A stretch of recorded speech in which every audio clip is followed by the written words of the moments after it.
It's Monday. Welcome to Monday. Welcome to Monday, retail auto industry. Today we're talking about VinFast actually getting reviewed for real. Decentralized power and a $40 million pay cut. Everywhere I go, the people really want to know who I is and who I be. They stop. That made me feel queasy inside. The way you said it. For one person too. One dude. We're not talking like corporate earnings cuts. Talking the personal economy of one man's cuts. We'll see. I don't think we're going to get too much sympathy though, even when we talk about it a little bit. Nah, not a big. It's the must be nice factor. Well, Yeah. It must be nice to lose 40 million, right? Yeah. You start to complain about paying taxes, you're like, well, it must be nice to have a lot of taxes to pay, right? That's just the way it goes. There you go. Way to start it out. We're starting the week out with some changes. First of all, our SoduCon Instagram account, if you're not following it, or if you are following it, you notice some changes. We transitioned it to a Sodu events. So whenever we're doing an event, it's going to be landing on this Instagram account, which is cool. It doesn't jam up our standard Sodu feed where we like to have news and commentary and insights. Instead, we're going to focus on events, have all the little story features so you can go back and see like day 1, day 2, day 3 of a SoduCon if you want. And obviously, we're going to test this sucker out in just 10 days at NAD. Yeah. Hey, speaking of rebranding. Oh, shoot. 2 segues? Stop. In an intro? In an intro. So interesting. We started a Saturday email. I don't know if you knew this, Paul, 2 weeks ago. I did. And originally we were like, daily pushback. And then we're like, no. This thing needs a whole brand of its own because it's a little bit of a refresh. It's a little bit of a recharge. We branded it Recharge. It's got a whole new different look, a little bit different feel. So if you're waking up on a Saturday and you're looking in your email and you see one from us, don't be surprised. Don't be alarmed. And what we're going to try and do is feature a lot of people around the automotive industry. So you see 52 features this year of people in our industry that are doing really cool things. That are just great.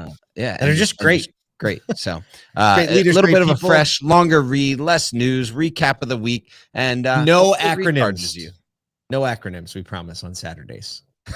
No acronyms, no math problems, right? That's a lot. There's going to be acronyms. But they'll be at the bottom. They'll Be at the bottom then. He's like, how do we even talk to each other if we don't use an acronym? I don't know what to say. I don't know what to say. I miss every fourth word. Well, at this time tomorrow, you, Al, Nathan, we will all be on the ground. Production team rolling heavy, or pre-production team rolling heavy at the site of 2023, a SoduCon in Baltimore. We're in and out. We're going to be in and out in a flash, checking out the venue. Follow on with the socials because we're going to try to post some content and get you a little inside scoop. Again, circle the last week on your calendar in September. Put a hold on it. Say, no, I'm not doing anything else because I'm going to a SoduCon. I was a little upset that I missed it last year. I'm not going to do that again. Not doing it again. All right. Let's talk about some news. Here we go. Okay. So here we go. We've covered the company VinFast before and their big launch announcement when they brought everybody over and wined and dined them in $11,000 bottles of whiskey. So they'll talk nice about the vehicle. All that aside, as VinFast gears up to begin US deliveries, pricing and specs of their first crossover, the VF8, are already being met with a variety of consumer resistance. So they didn't really release a full spec sheet, but now that they're about to go on sale, they're releasing the specs. Remember, they all got on that big boat. It was really awesome. Yep. They shipped them over here. 999 of those jokers. Bam. So first is the price. So their first vehicle, the VF8, a crossover SUV. It's pretty small, coming in at $56,700 and a battery range of, get this, you're not even going to believe this. No, it's the other side. I'm not going to be able to believe it. 179-mile battery range. Oh, no. Out of an 82. So my first question is, what is the range in Syracuse, New York on Monday, January 16th? 83. When it's like 0 degrees. On a full charge. If you don't want going heat. slow.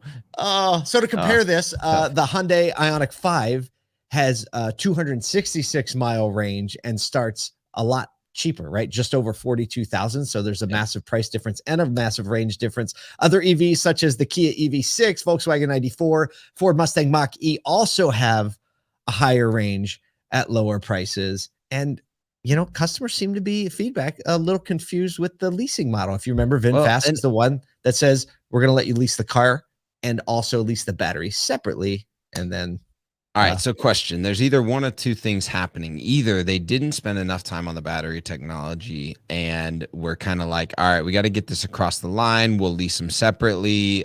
And we know that we're doing continued R&D and this leasing has some sort of model in it. I don't know. I don't know this or if they've announced it, some sort of model for like upgrading your leased battery, keeping the vehicle, and all of a sudden now, boom, all of a sudden you have a larger battery range or something like that due to software updates. So that's one.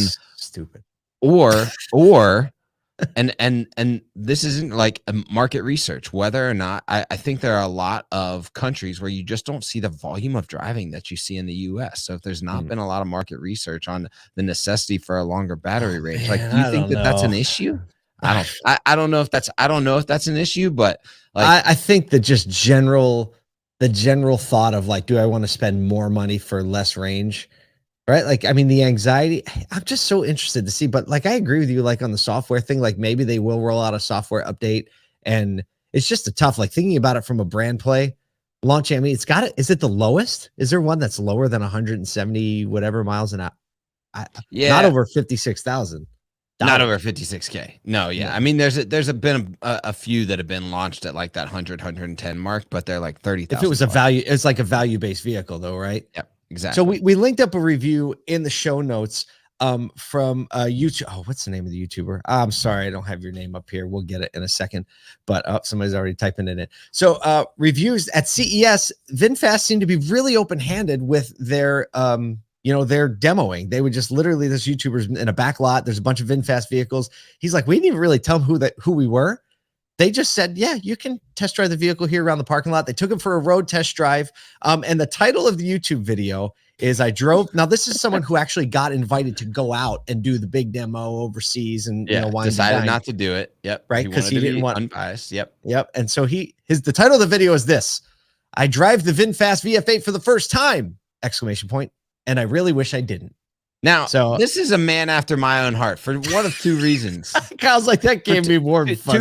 Two reasons. One, because the man is just sublime with titles and calls it like he sees it. And I get why. Paul. I don't know if you noticed this, but the man's name is Kyle. Calls it like he sees it. What? I missed that. That's fantastic. So he goes around the vehicle and he highlights, he gives compliments on the styling and some of the lighting. And he also calls out things like, there's like a little plug connector when you open the charging port. There's like this insert thing that's dangling. He's like, well, that's going to mess up your paint. There's no lighting in here, right? Like he obviously has reviewed a vehicle or two. And then he goes on a drive around in it and he said there's a lot of weird rattles, the road noise. Like he just, calls it like he sees it. He goes, it's drivable, it's livable, but I wouldn't pick it. And he gives it a 3 out of 10. In comparison to Chevy Bolt, costs like half as much and has over 200 miles of range and actually is pretty similar to the size. So VinFast, taking a couple on the chin on the way in. It'll be interesting. Every great company, right? How do they respond to it? How are they going to respond? What are they going to do? They have a bunch of products in the pipeline. The larger VF9. We'll I mean, they've got a lot of vehicles, a lot of different opportunities to get into the market, and I wouldn't count them out because overseas they're crushing it, and I think they'll probably make the adjustments necessary to rock and roll in this market. And the parent company Vingroup, they own like a lot of stuff. So they got some money to pour in, and I am a fan of the way their CEO, can't remember her name, but the way she kind of handles herself, she seems pretty cool. So maybe we'll meet her one day, but we'll see what happens. See what happens. Speaking of handling a lot of stuff. Good one. I was wondering how that was going to go. That's a really good one. Really good. So Ford, GM, and Google, none other, are teaming up to promote the advancement and adoption of what they are calling virtual power plants to help take strain off power grids during peak demands and emergencies. So basically what happens is, with permission from customers to connect it to their source, the tech pulls together thousands of decentralized energy resources like electric vehicles or electric heaters controlled by these smart thermostats. Basically what it does is it lowers their impact on the power grid, turns them from charge to discharge mode, and brings the energy back on the grid. So essentially like creating a power plant out of consumer electronics and electric goods. So pretty wild, because basically what these VPPs, the virtual power plants, could do is reduce US peak demand overall by 60 gigawatts. That's 50 million households powered by that much. And that just blows my mind. And more than you're thinking like 50 million households, 200 gigawatts people. by 2050. Yeah, 200 gigawatts by 2050. So it's, you know what? This is the first time that I've heard like a valiant effort into like, okay, we recognize the power grid as it sits can't Talked about supply it last the power week, necessary. big time, right? We were all over that last week. And here's a potential solution to how that works to like reclaim some of the power that's outgoing from our physical power plants. Pretty wild technology. It really is. You know, my first response to it, because like my first response, why is it that I always see the holes in things first? Right. I'm such an optimist in most of life, but I'm sorry, if there's a power outage or they're telling me there's going to be rolling blackout. Yeah. And I appreciate a lot of people trying to solve a problem, and we need to do this. But the first thing I'm doing is unplugging my car so it doesn't suck power out of my car. Right. Oh, there might be a disaster. Let me be a real citizen and send all the power from my EV that I can't charge, that I can't like bring gas to. Let me just send it all back because somebody needs to run their air conditioner. Right. Like that's I mean, but I get it. Right. I don't need hot showers. I'll take the cold shower. You run your AC. Don't worry about me. No, but I understand like the greater good of it. But I'm sorry. And like the thought of Google adjusting my thermostat for me, I'm passing on that. I'm passing on that too. But like it is an important thing. I think that a lot of it's working some places in countries like Germany and Australia. And it does make sense, right? As a rational solution. But you know, you really gotta trust who's controlling that switch. Yeah. Like, and this is going to be like logs into Google VPP app, disclaimers, terms and conditions, agree. Uh-oh. Yeah. You go get in your car and you're like, nah, I mean, I'm sure there's like a financial compensation when you're sending power back to the grid. It's got to be causing you. But man, if there's an emergency or things are rough, I think nobody wants their car donating energy or giving energy or selling energy. Out. I mean, I don't know, but maybe it uses to power your own host. I don't know. But look, it's a creative solution to a very real problem. We're encouraged that people are talking about that problem because it's hard to ignore that problem when like grids are going down because it's cold. You know, it just exactly. It doesn't. Well, speaking of being in the cold, kind of segue time. Okay. We've been hearing a lot about scaling back these days. But not to be left out, Apple CEO Tim Cook has personally requested a 40% pay cut in 2022. He was like, you know what? Things are tough. I'm going to request the pay cut. And but basically 40% off of his $98 million salary in 2022 will land him somewhere right around $49 million. But this is according to an investor statement. His target salary anyway is $49 million as year over year sales have declined. Actually, it's not here in the show notes, but about 60% of shareholders said that he should make less this year. So they're listening to shareholders, which is always a good thing.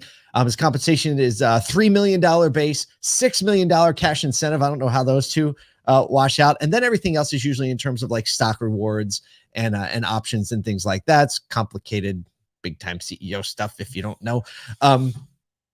And also these are two interesting facts too about his compensation, right? Because you just don't get the money or the stocks, right? You get a couple perks, a couple of his perks. The company listed over $500,000 in security, right? Got to keep the man safe. Things are happening, and $730,000 in private jet fees because back in 2017 they mandated that all his travel, the CEO's travel, it was him at the time, still is, must be via private jet. So you know, that's for me, like that 1.2 million is like a drop in the bucket for something $1 trillion company. Yeah. Duh. Got to move your people around, right? Why would you not move your CEO around with a high level of security and in a private jet so that he's not messing with that? Like the time value of money on that person is so smart. So if you're making $100 million a year, right, divide that by your working hours and you're like, hey, well, somebody's got to wait for the flight delay because like the little latch on the thing is broken. Yep. Yeah. No, it's that I'm not worried about personally. There's a lot of people that get upset about it. What more blows my mind is that a man can take a 40% pay cut and still be in the the almost $50 million range for total incentives. So, but here's the thing: what I don't know how this spun, whether it was a board decision or anything like that. But Apple, always looking at brand, is going. Tim Cook requested a 40-ish% pay cut. Right. Yo, all other brands be like, yo, we fired a bunch of people. They go. Apple's like, whoa. What if we did this? What if we said that you, instead of us being like, we elected to cut your pay down, what if we were like, yo, you said, everybody's going to be like, see this guy, we love him. He's so good. We'll take that. We'll take that. Well, look, it's a Monday. We got a full week of stuff to do. You have a full week of stuff to do. But look, have a little fun with what you do for a living. Serve a lot of people with what you do for a living and get out there and show what retail automotive is all about.